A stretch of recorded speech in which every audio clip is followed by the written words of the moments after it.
Hey, what's going on, Purple People podcast fans? Welcome to this week's show. My name is Kyle Smith. I am joined by Kyle West this week. What's up, man? We are live. Here's how you know we are live. Penis. Yeah. I hope that came over your airwaves really quickly and very Yes. loudly. No, Yes. just wanted to hop in and get this draft recap done. As you can see at the bottom, this is the recap of the entire draft. Last week we tried something new to the show based off this platform that we've been using for less than a year on StreamYard, and we wanted to go live during the NFL draft on days 1 and 2. Didn't go as planned on day 2. The Vikings ended up trading back, and we're going to cover every single pick. hmm But it was fun nonetheless. And just to start the show off, I think the Vikings did a tremendous job in this year's draft. I think they knocked it out of the park. There was a couple of players I thought that we could have selected, but overall, I think they did that whole, oh shit, the boat is sinking, we need to fill up these holes. I think they filled all the holes pretty well. It was a phenomenal draft. It's too early. Hey, Rod, welcome to the show, sir. I thought it was a phenomenal draft for the Vikings. Of course, we're just looking on paper. No one has played yet. We haven't even had OTAs, no training camp, no nothing. But if we're just going to grade this on the potential of the players that the Vikings have picked, I think they hit a home run. I think so too. I'm going to do this differently and on the fly because when both the Kyles run the show and Adam is not around, we can We do just whatever we make it want. up. So we're going to go backwards. I'm going to save the crescendo for the end. I don't want to peter off, and I want to do something different than all the stuff that I Hey, saw. Scott. So, yeah, man. Scott's here. Jackson is here. Rod, thank you guys for The, joining us, man. And if you the guys are tuning whole in, the Jackson Hole the experience. whole Jackson experience. It's an awesome draft for us. I think so too, man. It was a great draft. I think it was one of the best in the NFL, to be honest. And we could take the bias off of here. Every team, this is the time of year when they think, oh, man, we have hope. It's a Super Bowl season. We're in a weird-ass time in history right now. I don't know what the hell the NFL season is going to look like, but I know that the roster that the Vikings had going into the draft had some gaping needs, and I think they did that very well. I think the overall disappointment from myself and most Viking fans for this draft was the offensive line. They did address it. I'm looking here. They addressed it 3 times in the 7th round, the 6th round, and in the 2nd. I think they got a great value at the 2nd round pick. There's only one grade on here, according to CBS, that was a D, and that was one of the offensive lineman picks in round 6. But we'll get to those. Everything else, I think they filled out nicely. I think where they drafted people, there was no reaches. There was no what the crap moments like the Packers taking Jordan Love, which was funny. I think all in all, it was a really good draft, and I don't know what do you think that we should have improved on, or what did we miss? Did we miss anything according to Kyle West that we should have addressed? Nah, I don't think so. I think they addressed in the first round. It's exactly like having the substitute teachers. We are going to wheel out the cart with the TV and the VCR on it. We sure are. That we just dated ourselves with that reference right there too. But those are always the best days in school when you went into class and you had the old TV set with the VCR underneath it. That was the day like when you walk in and you say, "Who the hell is that?" And you're like, "Oh, where's the TV cart?" Oh, TV cart. That's so funny. Uh, no, I thought they did a good job. They addressed the 2 biggest needs on this team: wide receiver and cornerback, in the first round, respectively. I think they did good with each of those. I'm really happy overall with this. There were no picks that stood out for me as like, oh, that doesn't make sense, because in the past couple years, we've had those random like, well, why'd we draft a tight end so early? Why Right. did we, there wasn't none of those kind of picks. Yeah, there wasn't really anything shocking. I mean, I think I covered that just a second ago, but to talk about rival teams and just what they had to offer. The Green Bay Packers took a quarterback, and I think it shocked most of the world. I think it was a really big slap in the face to Aaron Rodgers. Even when he had a air quote down year last year, the guy was still phenomenal. And I don't know what the hell they're doing. I really don't care. They needed wide receiver help.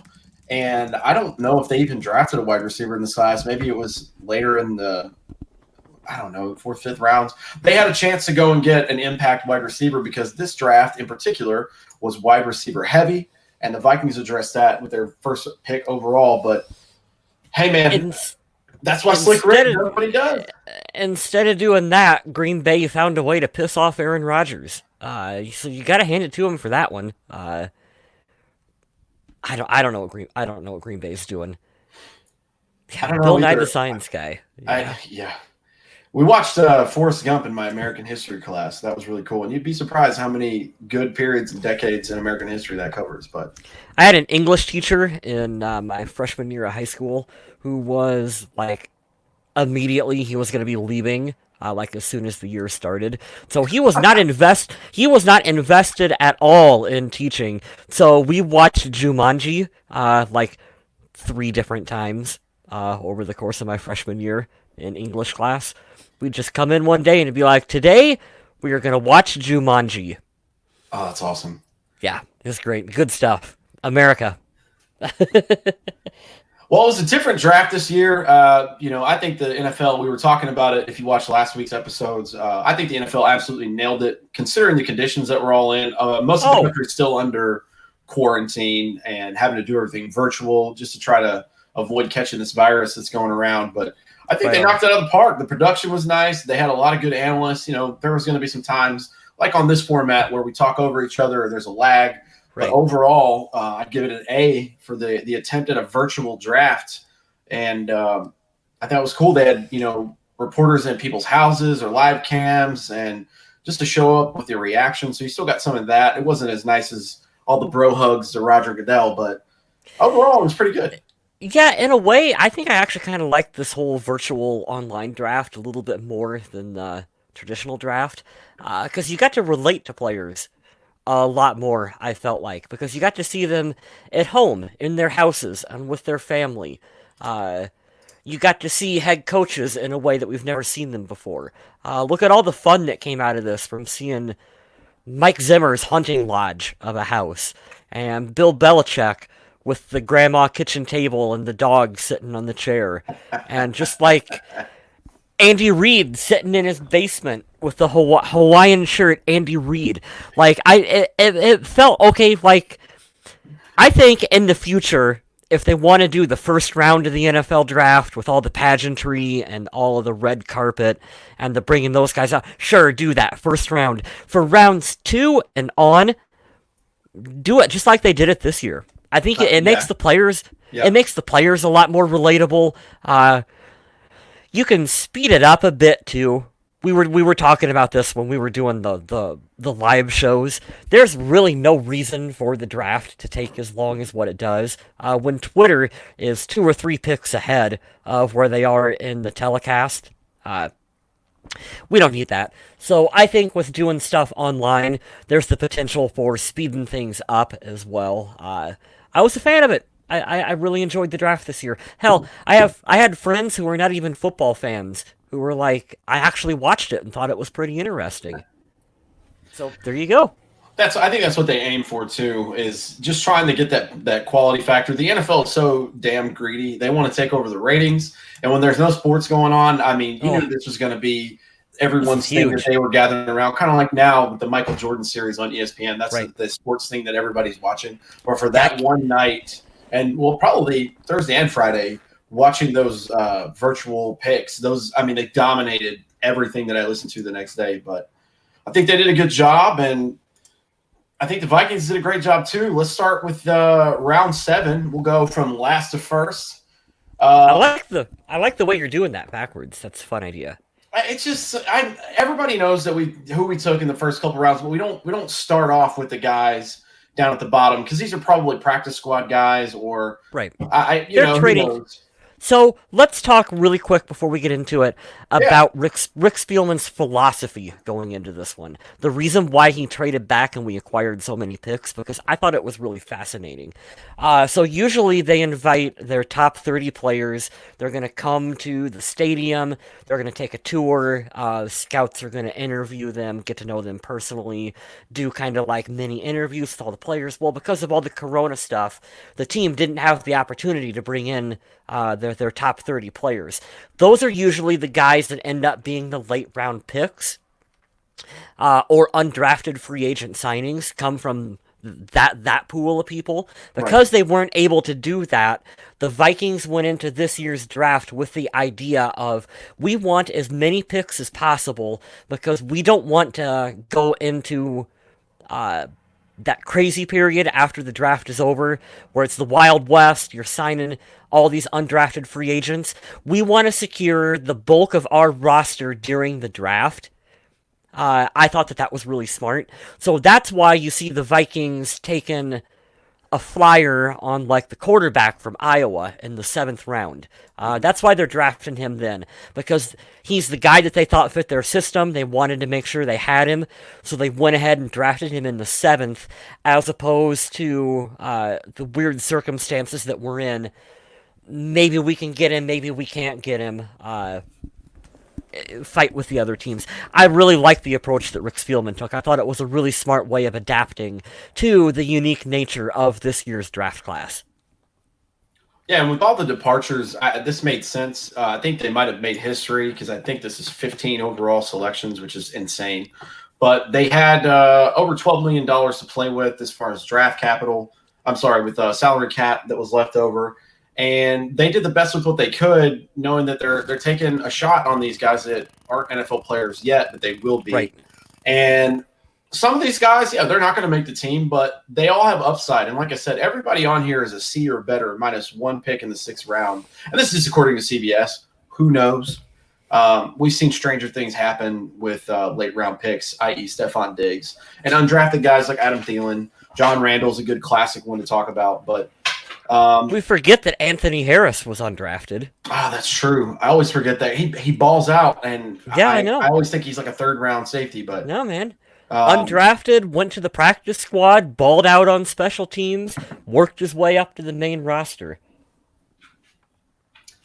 So let's talk about that just a little bit. First one, let's go down to pick 7 or round 7, pick 253, offensive lineman Kyle Hinton from Washburn. This was a C+ grade from CBS.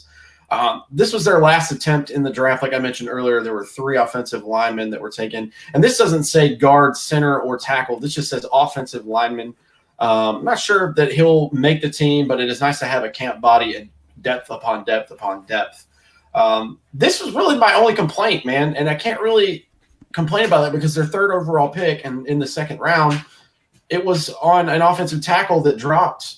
And some people had like a 1st grade round on him. So I'm not too mad about it. I think that we haven't seen, though, and I'm sure you feel the same way, I don't think we've seen the last of the offensive line shuffle around. I still think that there's going to be someone on the line that maybe shifts to a different part of the line, or maybe we see a familiar face come back like Josh Klein. Right on. I hope that he makes his way back to the team. It would make me feel a little bit better about one of the guard spots, and then we can talk about the left side, but we'll see. The next pick was 4 before that. This is 249, safety Brian Cole II from Mississippi State. I like the grade on this one, B+. Upside, like I said, another practice squad body. I'll let you guys know when I find some guys that I think have a legitimate shot to make the team. But Brian could sneak his way on if he's a good special teamer. Safety is absolutely a depth need on this team because we only have Anthony Harris and Harrison Smith.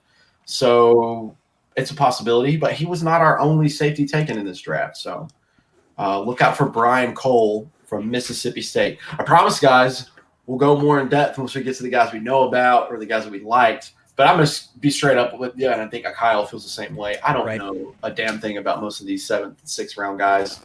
I know the next guy on here. I can speak a little bit about this one coming up on the quarterback. Yeah. From Iowa. I want to talk about this guy, and I know that he scored out the wazoo on this Wonderlic test, meaning the IQ test that they give the quarterbacks. Now, this means absolutely nothing because there are guys that are outstanding that got really low grades, and then there are guys like Blaine Gabbert that got really good grades that didn't pan out so well. So this is just their little litmus test to see, hey, where are you at mentally in the game? Isn't 50 the highest score? I think so. You can get on that because I remember looking. What's your guy from Harvard? What did you just say, Fitzpatrick?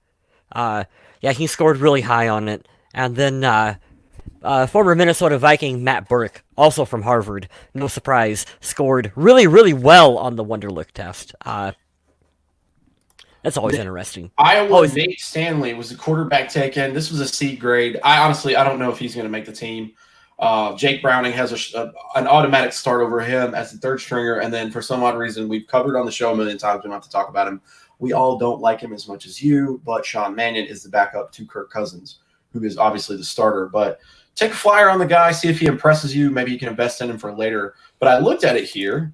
Iowa's Nate Stanley, the quarterback that I'm talking about right now, scored the highest of 12 college quarterbacks this year and took the test. He recorded a 40 out of a possible 50. This test is used to measure general cognitive ability in 3 areas: math, vocabulary, and reasoning, which is pretty interesting. I like that. I can tell you he's not the strongest arm of quarterback, so he's not going to wow you with like arm strength. But I did read somewhere that who's our coordinator? Gary Kubiak felt that couldn't think there for a minute. That Gary Kubiak said that he's going to be a good fit for the system. He thinks he'll be able to pick up and run the system that the Vikings run really well. So, like you said, you're looking at a guy who probably would have been an undrafted free agent signing by the Vikings. We're able to trade back, acquire some picks, pick him up. I think he'll come in. He's a good camp body, camp arm. He's a smart guy. He's going to stay out of trouble. He's not going to compete for the backup spot, but he can compete for that number 3 spot. And maybe potentially in a couple years develop into a number 2 for the Vikings. But I like it. I like the pick just based on the fact that he's a smart, intelligent kid who's going to stay out of trouble. He's going to pick up. He's going to learn the playbook. It's not going to be an issue for him. Not the greatest arm strength, but I think he'll do well for what the expectations for him are as a 7th round pick for the team. Yeah, you could see him stick around on the roster for a couple of years, Practice like a Kyle squad. Sloter, or maybe somebody that gets to that. If he gets to that level, definitely a practice squad, camp body for sure. Right. Just to get the reps into the lower round guys. The next pick got an A- in the 7th round, which is insane because, first of all, there was 4 7th round selections. But defensive end Kenny Willix from Michigan State. So I like the fact that this is a Division I school that we've all heard of. That's where Kirk Cousins went to. Right. Defensive end is a need on this team as far as depth goes, and the grade is an A-. Like I said, all the references I'm using today, guys, this is from CBS. So I like this. I like this choice just based on the depth here. We did pick another defensive end later on, which I'm really, really happy about in the 4th round, and we'll talk about him in a little bit. But can't go wrong with defensive end depth because as of right now, the Everson Griffin reunion has not happened yet. So we haven't went out and gotten Jadeveon Clowney. So it's looking like it's going to be the Daniil Hunter and Afadio Denebo show this year. All signs would point to that. We were talking earlier about a safety. I mentioned Brian Cole in the 7th round. In the 6th round, the last selection of the 6th round, there was a safety from Michigan, another top school. This got a C grade. Josh Metellus. Like I said earlier, depth at safety. I give these guys, unless some corner that we picked, like maybe Dantzler from the 3rd, which I'm really happy with, unless they convert one of those guys as like a safety corner hybrid, one of these guys is definitely going to have a shot. And I don't know who's on the market at safety right now that the Vikings can afford. But you're going to need to show up on special teams. And, yeah, I mean, this would be really good. This would be some good depth. And you got 2 great mentors to learn behind in Harris and Smith. So right on. Josh Metellus from Michigan, the last selection of the 6th round with a C grade. This is not fun. Again, we're going back to the offensive line. Round 6, pick number 203, offensive tackle Blake Brandel from Oregon State. D+ grade on there. So those were we got the 2. I'm sorry, we got the lowest grade out of the board here. This was, according to CBS, the lowest graded pick that the Vikings selected. I don't know any of the guys at CBS, but they get paid to do this, so I'll take their word for it. Well, Really quick, it looks like he started and played in all 48 games of his career at Oregon State, logging the third longest starting streak in school history. He's a massive individual at 6'7", 308 pounds, and has Yep. experience at both left and right tackle. So you're looking at a 6th-round draft pick. You're looking at guys who have the physical attributes of what you want from a player in the NFL. And so you're looking at a guy who he's a massive man at 6'7", 308 pounds. He was able to start all 48 games, so not injury prone. I like taking a flyer on him in the late round. And maybe if his ceiling only goes into Rashad Hill, that still help the Vikings out because Rashad Hill has stepped in quite a few times in the last couple of seasons, and he's serviceable. Yeah, I don't mind the pick. I'm glad that you looked up a little something there. I didn't want to be too dry for everyone looking up, so I'm going to try to jump around for the guys that are coming up. We can talk about the top 5 picks, the top 6 pretty well, but these mid-round guys, I've heard of them. A lot of people like these grades, and I'll say this too. I watched a Packers channel today at work because they graded the Minnesota Vikings draft, which I thought was really funny. The guy's a pretty funny guy. I have to look it up. I'll give him a shout out in the next one because I forget what his name is. But he said the Vikings absolutely hit a home run with this draft, and he was pissed at it because a lot of the players that he wanted the Packers to take, the Vikings stole, which makes my heart extremely happy. Coming up here in like the 4th round and up, there's a lot of shout outs for those players. So, but yeah, Blake Brindle from Oregon State, offensive tackle. There's more offensive line depth, and cool. Let's see what he turns into. Seems like a project, like you're talking about, but depth is good. Here's a guy I'm interested in coming up next. Yeah, I am too, because I always love the U, talking about Miami. 4.48, 40-yard dash. I don't care about that. I want to see what his stats were from last year. I got those. 50 catches for 547 yards and 5 touchdowns. But and I'm reading this from ESPN, they're saying, we're talking about wide receiver KJ Osborne, who passes the name test, by the way. If you were to tell me what name sounds like a wide receiver, KJ Osborne sounds like a stud. They're saying right here that his big contributions early on for the team are going to be on special teams as a punt returner. He averaged 15.9 yards per return in Miami. So I like that. You're looking at, again, at a late round guy who, how is he going to make the team? Go make a name for yourself out there on special teams. So Marcus Sherrills, longtime punt returner from Minnesota. His 9 lives are over. We're looking for the Marcus Sherrills replacement. Could it be KJ Osborne? Could be. That's what I read on his draft profile. Could help out immediately on special teams. Right on. Which goes hand in hand with the next guy. These guys will probably play each other in practice. The 5th round pick cornerback from Temple, B- selection according to CBS, Harrison Hand from Temple. The only thing that I didn't like about this, and I heard a couple people say on some other podcasts, was the 40 time. 4.52 isn't blazing speed for a corner. Could probably transition him to safety if they wanted to try. But he is 5'11", 197, so pretty average size for a corner. Be a smaller safety, but maybe if his game speed is what you're worried about, that's good. But his prospect grade on NFL.com is a 5.82, which is a backup or a special teamer. So you might see Harrison Hand turn into like a Holton Hill kind of guy, which would be great. I know Holton Hill had a great impact on special teams, and then he got a look because when he got thrown into the fire with all those injuries, like, oh, this guy can actually hold his own somewhat. So we'll see what he turns into. You have to hand it to the Vikings. They did a good job addressing the secondary in this year's draft. But he's a good point. Because in the first 5 rounds, the Vikings took 3 cornerbacks. I didn't realize that. He's a little undersized coming in at 5'11" for a corner.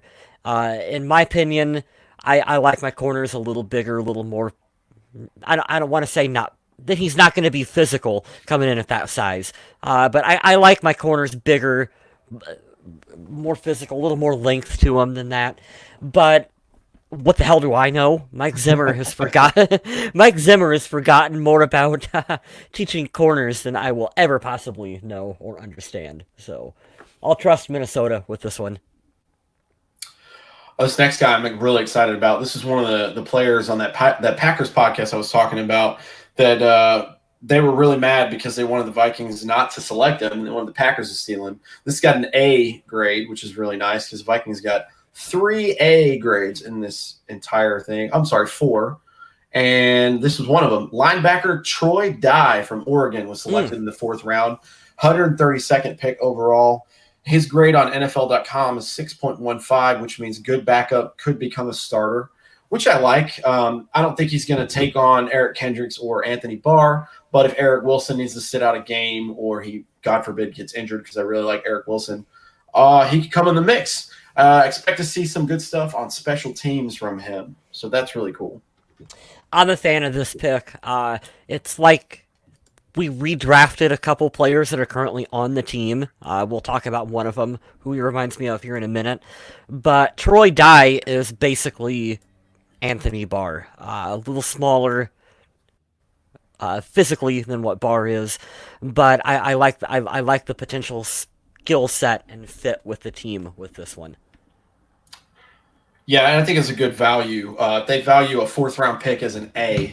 He probably could have gone a little higher. Mm-hmm. This was part of the wheeling deal. I think this was the start of that Saints thing that they did. They got a ton of picks from the Saints, which was crazy. But happy to see Troy Dye coming in at 132. At 130, and this is another name that I really like. These next 2 guys, I'm not going to look up any of their stats. I just want to talk about them because I want to talk about the impact that the Vikings needed, and I want to talk about where they played and who they were cast behind, so this is what gives me hope.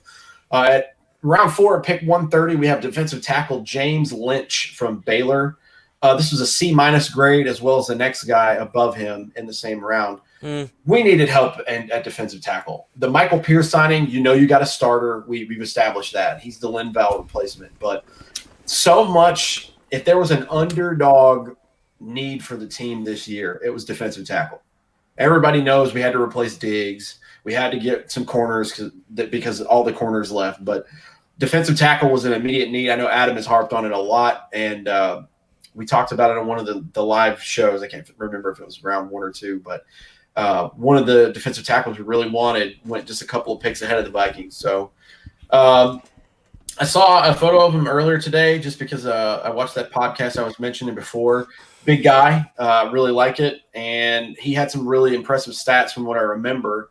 I don't know, another developmental guy. I expect that he probably will make the team just because of the depth that we need there. I think he'll definitely make the team. You're looking at a guy who's the career leader in sacks with 22 from Baylor. Let's see, last season he had 13.5 sacks and 19.5 tackles for a loss. Unanimous All-American. You're looking at a guy who is able to get constant pressure at the quarterback. So I think that alone is going to make him part of a rotation on this Vikings team. I'm very happy with that selection. I knew I heard the stats earlier today, and they were super impressive for a tackle. I can see a defensive end just killing everybody, but we're talking about a defensive tackle here, so I'm very happy with that selection. Tom Grossi. That was one of the ones that Adam mentioned. Sorry, I forgot to bring up the chat here. Explosive player is a sleeper. All right, here we go. Thank you, Skull Prod. I appreciate that. I haven't done any research on these guys. I was more just to take a break from naming name after name. I was just surprised, honestly, the Vikings went with this many picks.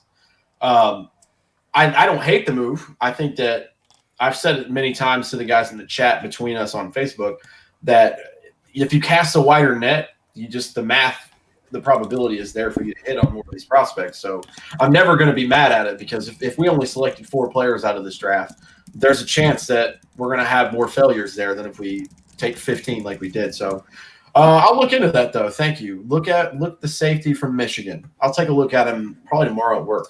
It's pretty good. Moving on up, this guy was interesting to me. 4th round, 117th overall. This is a C- grade from CBS. DJ Wanham, defensive end from South Carolina. Cool. Now, why this is interesting to me is he played opposite of Javon Kinlaw, who was a first-round selection, I think a top 20 pick. He was a monster. So if you're playing across from that guy and still have numbers and production, I think you're doing all right. This, again, defensive end, we needed some backups there or some depth. I like the pick, and just based on South Carolina, I like that because you can't get all of the LSU, Ohio State, and Alabama players all on your team. But if you can still play in the SEC, you know they come from a good lineage of schools in competition. I don't just like this pick. I love this pick because DJ Wanham is Danielle Hunter 2.0. This guy looks like a physical freak. He 6'5", 258 pounds. Holy crap. He is built for a defensive end. He is coming into a perfect system where he does not have to be a starter right away from Minnesota, so he can take a season or two and learn and work his way up. He can get even bigger, faster, stronger for this team, just like we've seen with Danielle Hunter, and when his time comes, he'll be able to come onto the field and be, I think, a really good player for the Vikings down the line in a couple years. In 30 starts in college, he had 137 tackles, 29.5 tackles for a loss, and 14.0 sacks.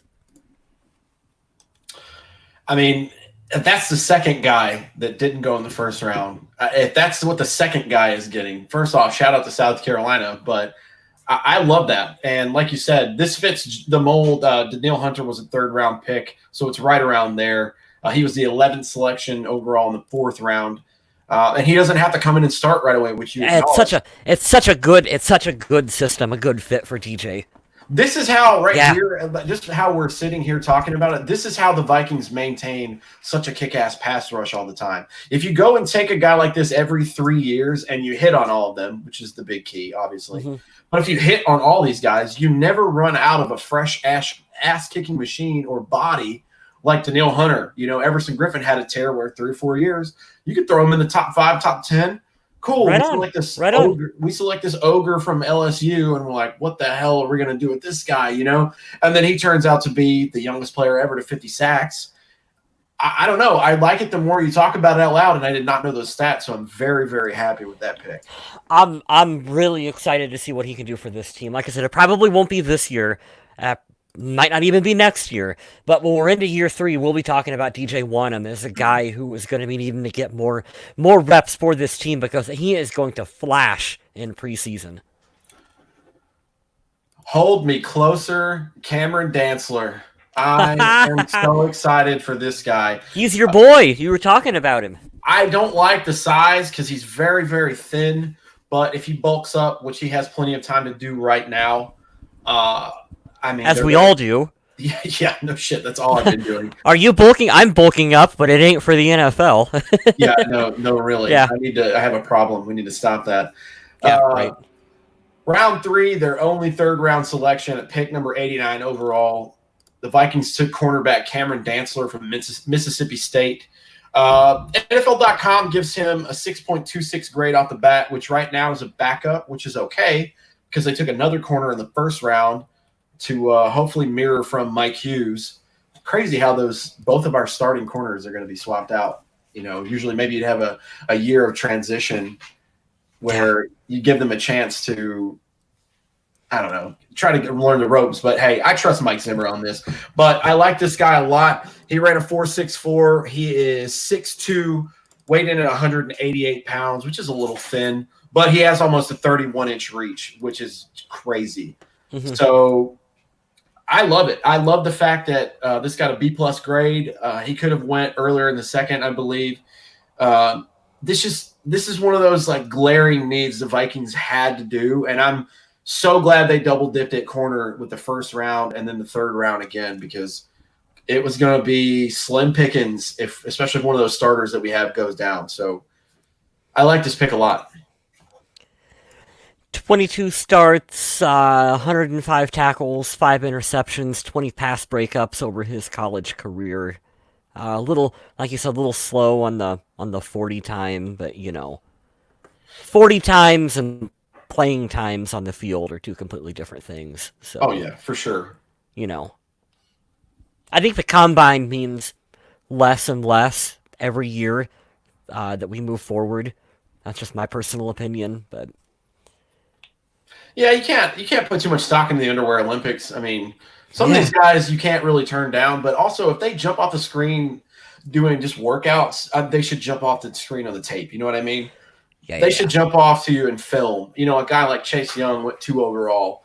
I didn't have to see a lot of tape on him just by looking at him to see. He probably goes up and beats the shit out of people for fun, and that's exactly what he does.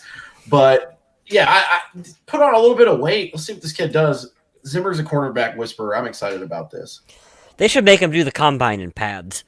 Full pads, full uniform. What do you run a 40 in a full uniform? Be a little bit more accurate. Rich Eisen was talking about how he wants to see players run 40-yard dash against one another. So you line 2 receivers up, and you let them compete. You let them go. I think that would be interesting. That'd be fun to watch on TV too. I think that it would absolutely make the guys want to compete more.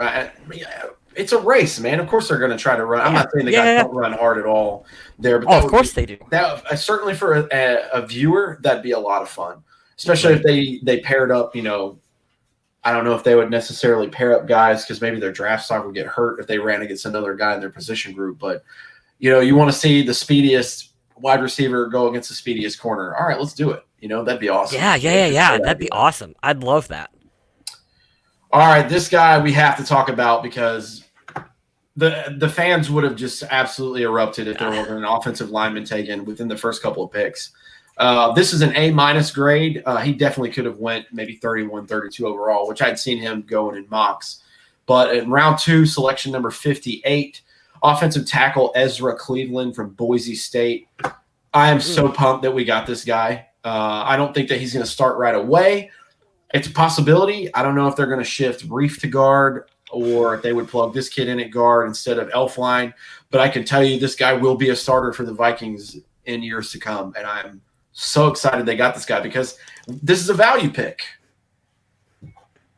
He definitely should have went higher than where he was drafted at. But we'll take it, man. I see this being kind of like the Eric Kendricks pick from a couple years ago where you get a solid starter and number one, I love that the Packers wanted him and they didn't get him, but you got a great value out of him as well. So I love Ezra Cleveland. I can't wait to hear what Adam says about him when we get on next week's show. We'll be sure to ask Adam his thoughts on that one. Ezra, I think, is a guy who's going to step in, and I think he will compete right away for that left guard spot for the team. I love this pick. I love the fact that the Vikings, for a while now, we've been going with some undersized, slightly smaller offensive linemen.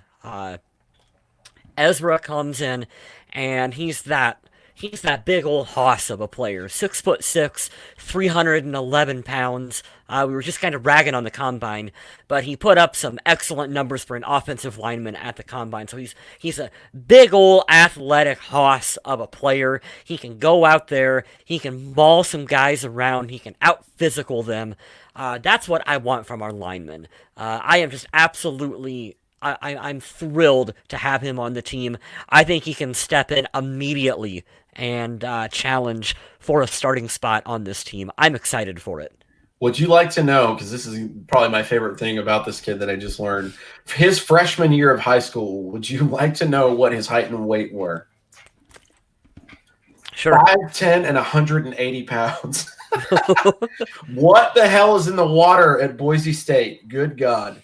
So now he is 6'6", 311 pounds. Also, the brotherhood goes along because Alexander Madison, one of my favorite Minnesota Vikings now, he was over the moon talking about this guy on Twitter. Right on. Got him. I don't know why that makes me feel a lot better, but This is great, man. Cleveland started all 13 games at left tackle in 2019. First team all Mountain West honors for the second consecutive year. So if he doesn't start next year, I know all the Vikings fans want to get rid of Riley Reef. I don't think he's the problem, but certainly at that price tag, we could probably go cheaper and take a chance on this kid. But I like this kid a lot. I love him. I think you kick Ezra into left guard. You keep Reef out there at left tackle. I don't know. I was a supporter of Pat Elflein, but I really don't know what's going on with him. I think you keep him around as like a rotational depth guy for sure. But I think that's what I'm looking at for your starting pair out there. I like that combination a lot. I do too, man. I'm really excited about this kid. We'll see what the year brings for him, but I'm super excited about this pick. I think it was one of the sneaky good picks of this draft. Mm-hmm. I'll tell you what else I like. This is probably my favorite pick that the Vikings took. I did the player profile on him. I'm getting excited talking about him. I can't even speak. But I did the player profile on him on one of our shows about 3 weeks ago. One of the guys I thought that was going to land at the Vikings at 25. I forget who traded up. Was it San Francisco? I can't remember who it was. But we traded back to 31.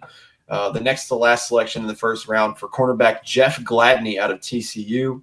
Mm-hmm. This is such a Mike Zimmer pick right here.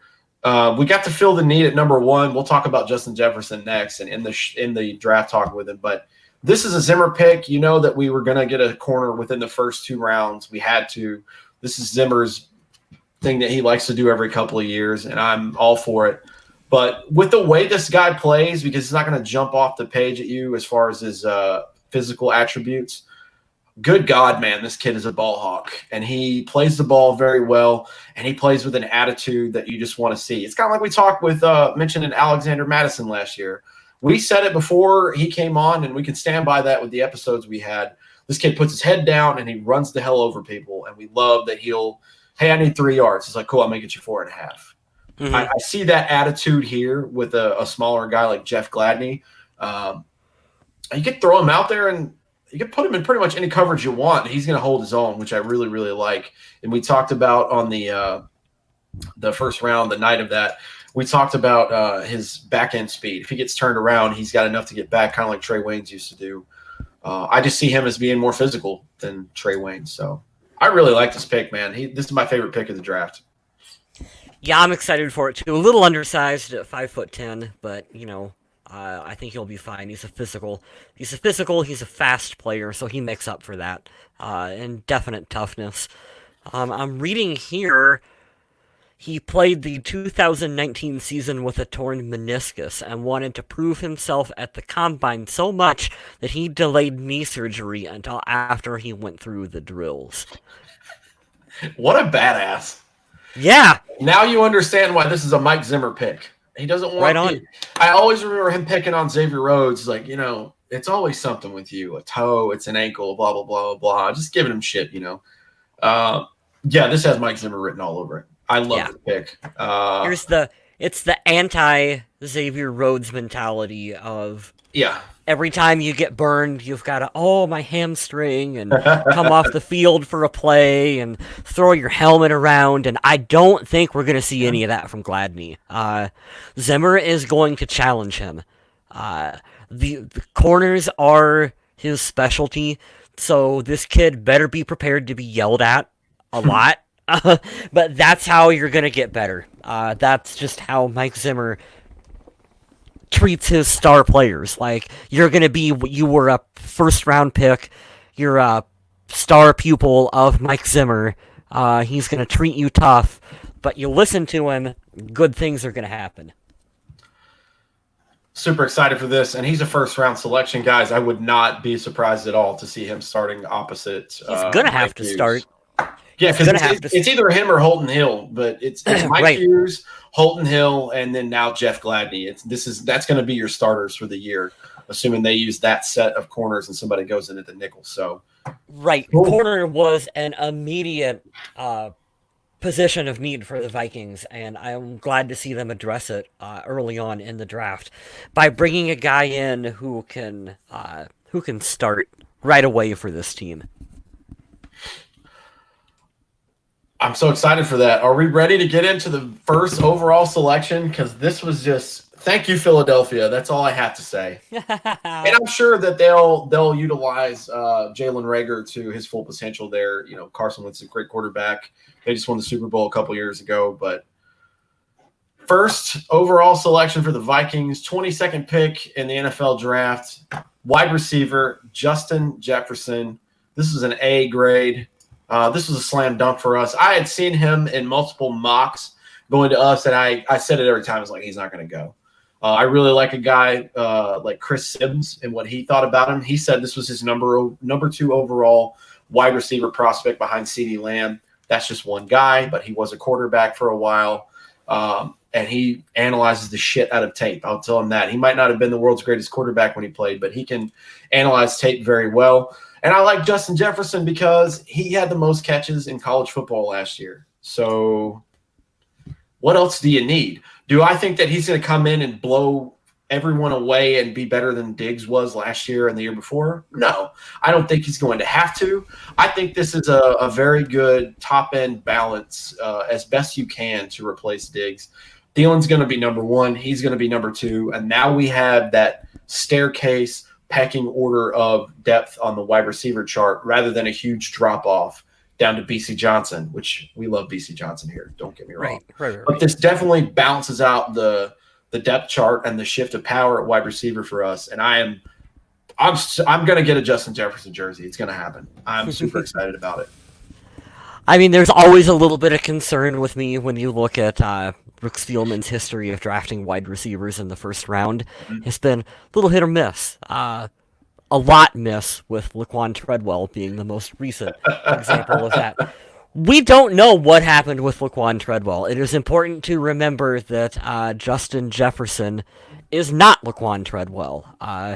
No. If I'm being perfectly honest, Laquan never seemed happy to be in Minnesota. I don't personally think he wanted to come here. I think he was hoping that some other team. I think he had his heart set on some other team.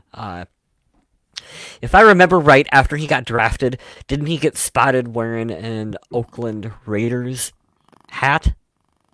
I remember that. I forgot about that. I remember that being a little bit of drama there for a short time, shortly afterwards. So I'm not 100% convinced that Treadwell wanted to be in Minnesota. I don't know. That's just speculation. I don't remember where I was going. Now he can go be the wide receiver number 3 on a different team. Or 4 on a different team. I don't know where he's going to be.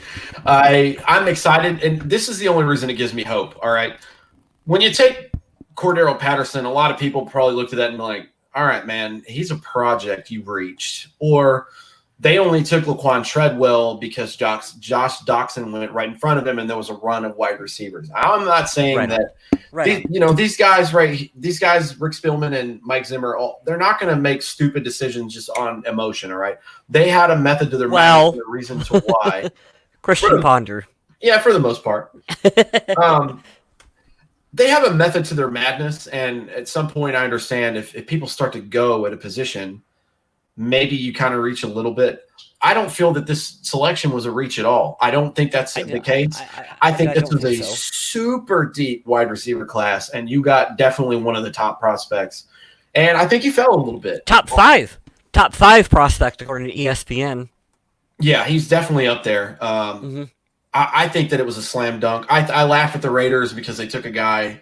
They passed on CeeDee Lamb and Jerry Jeudy, and they take Henry Ruggs. I don't know why you took him as the first receiver overall.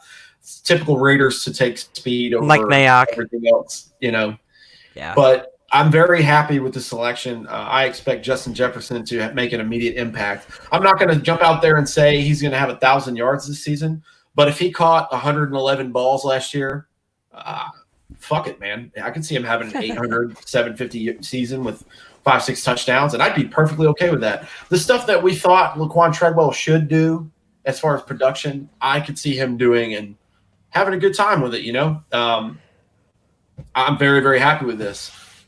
There have been some discussion about how Jefferson played primarily as a slot receiver Right. And that's kind of where Thielen has been playing. Has been kind of a slot guy as well too, and how exactly that fits for Minnesota. I personally don't think that there will be a scheme issue with either of them, because just because Thielen has played in the slot, Thielen can play inside or outside.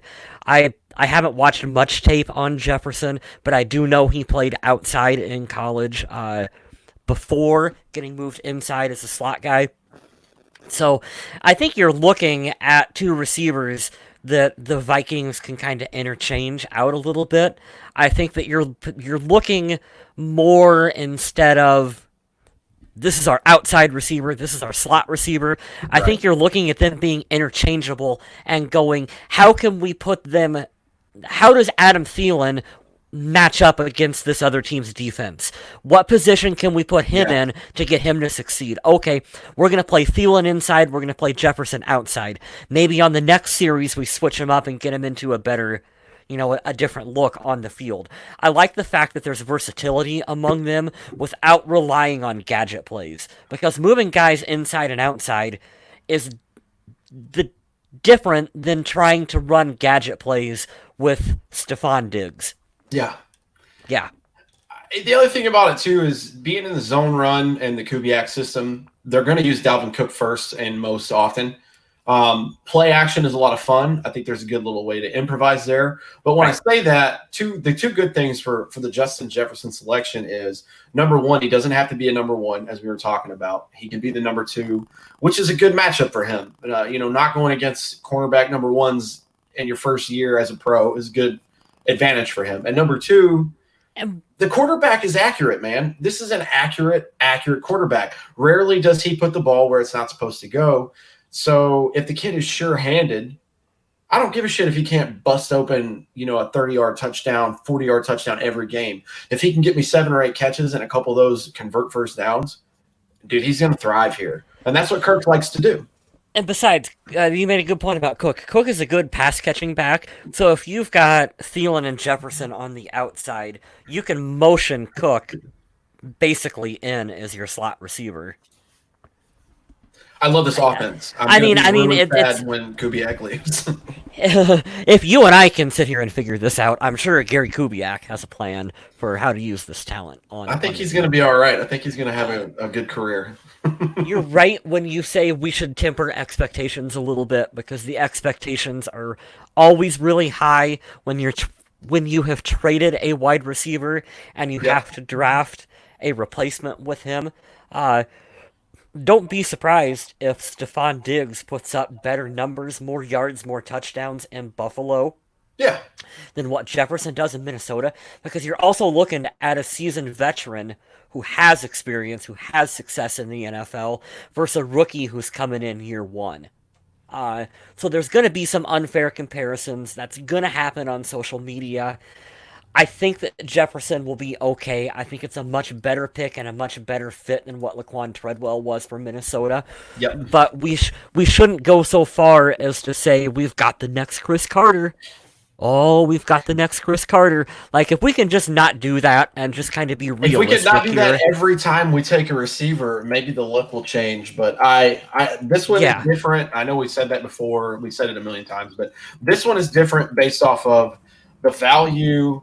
The ceiling that this kid has is tremendous. And I can't believe that Philadelphia didn't take him, because, God, there were so many mocks that had Justin Jefferson as an Eagle. And I can't believe he came to Minnesota. I'm super, super happy about it. And I think, to your point, if we could just keep it to don't expect 1,000-yard season. Don't expect double-digit touchdowns. Just let's see if he fits in the offense. But also, don't expect it, but also, it's possible. That's very true. Yeah. Thielen's going to command a lot of coverage. Cook is going to command a lot of defenders are going to be looking at Cook and Thielen out there on the field. It's a good spot for Jefferson to come in and carve out a little name for himself. I'm really excited because, going into this draft, there was a lot of question marks. How are the Vikings going to do this? Their wide receiver situation sucks. They have no corners. I don't feel anything negative now. I would like to see a little maybe they can go out and get Josh. I think the only way that they could absolutely make me just over the moon and nothing could be bad is if somehow Everson Griffin came back and he wanted to come back on a cheap deal. It could happen.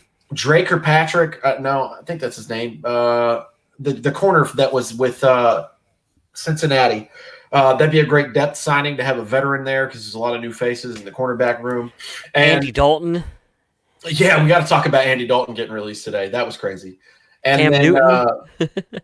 yeah, if they could go get Josh Klein, that would be that would make my heart a lot happier. But I know all three of those aren't going to happen. Maybe one of them will. That would be great for the team. But overall, I think the Vikings nailed this draft. I think they did everything they needed to do. I think they did it at the right spot. I don't think they reached. They got a super good value of trading back, especially with the Saints.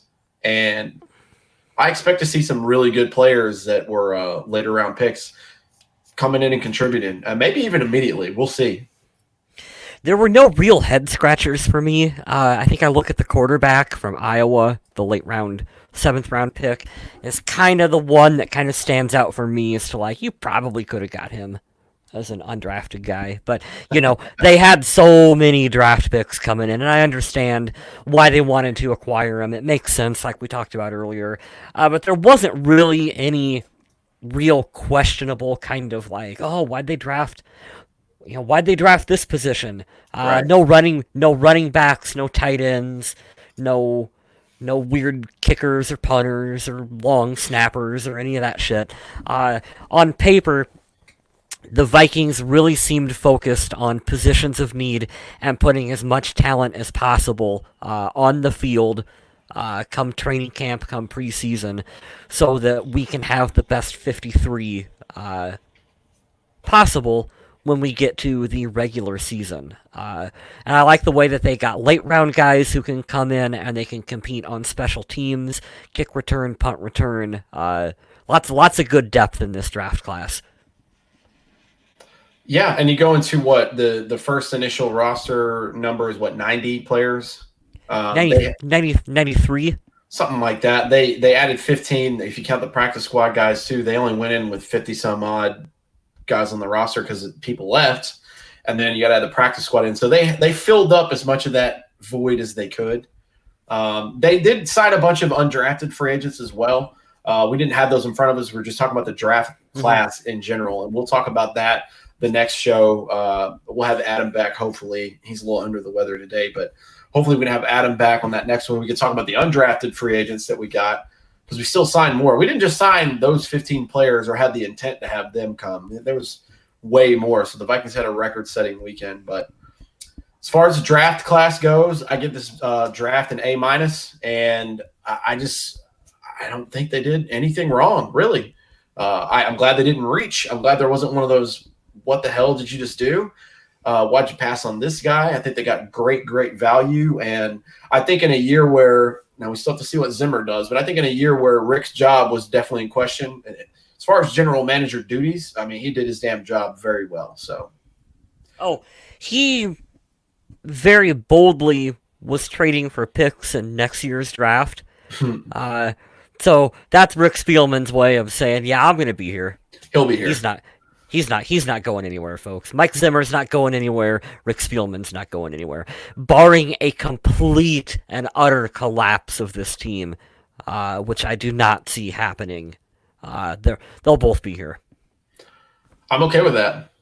I'm very okay with that. We both love those guys on this show. Remember, guys, it can always be worse. You could have Leslie Frazier as your head coach. Good guy, just not a good head coach. The guy who makes Joe Webb be a pocket passer in a playoff game. Yeah. Oh, God. Got to throw that one in there. All right, I think that's the end of this show. I want to plug some stuff for you guys that are still hanging around, both of you, because we have 2 people left. Thank you for watching. If you could do all of us a favor, if you're not subscribed to the YouTube channel, which I'm guessing if you're still here, you probably are, give us a share on your social media and let us know, because as soon as we go live, I know one of my good friends, Adriana, she's actually overseas now. She's in the Navy, so shout out to her. Every time it goes live, they get a notification, and I mean, that's cool. You can get it. A lot of people listen to us on the ride home, whatever. give us a thumbs up, give us a subscribe on there. Go check out Phantasm Digital. That is Kyle West's plug right here. He can get you some cool stuff. And I'm actually going to be switching to a new host here soon. Okay. So I'll have some new cool stuff coming up here shortly. But that's what I'm going to be doing when we get done recording, is working on some of that stuff. But go ahead and check it out now. You can get some Purple People podcast stuff. But once I get everything switched around, I'll have a whole bunch of cool new things for you guys to check out. You can support the people on the show who support you with all this lovely weekly, I hate the word content, videos, stuff, information, words, anything but that C word I hate saying that is overused now. Go check out. We just got kicked out of the YouTube algorithm for that one. God, we did. People were in their car like, what the hell? TheVikingAge.com, our other guy, Adam Carlson, the anchor of the show when the substitute teachers are not here. He's over writing on The Viking Age. He had a very, very busy week after all those selections. But if you go to TheVikingAge.com and you click on one of the articles that Adam Carlson wrote and you interact with him and comment below, you can just type in the word. You can do whatever you want for him. You can give him your opinion, interact with other people on there. That's how he pays the bills, and we like to give him a shout out because that's what's his livelihood, man. So check it out. I will say for both of us, we've used the Viking Age many, many times to do information on the show. I'm not just going to plug you something shamelessly just because I feel like it or I'm getting paid. I'm not getting paid for this. I genuinely enjoy the Viking Age. And if you're listening to this show because you have such a love for the Vikings and you want to get those little minute details, you can find it here at thevikingage.com. I have nothing to plug for myself, but oh man, what a show. 2020 draft has came and gone, and now we wait to see what this pandemic brings us. Virtual workouts or the offseason program has started. Mike's already talked about that. So they're going to go over the playbook with all the new guys and just get everybody acquainted with what to expect in the season. But I imagine by September, they'll at least be playing. If it's in empty stadiums, they'll at least be playing together because this is all going to calm down eventually. But we still have plenty of time, guys. Stay optimistic. Stay safe during the coronavirus nonsense that's happening outside. And until we see you next week, stay classy, Minnesota.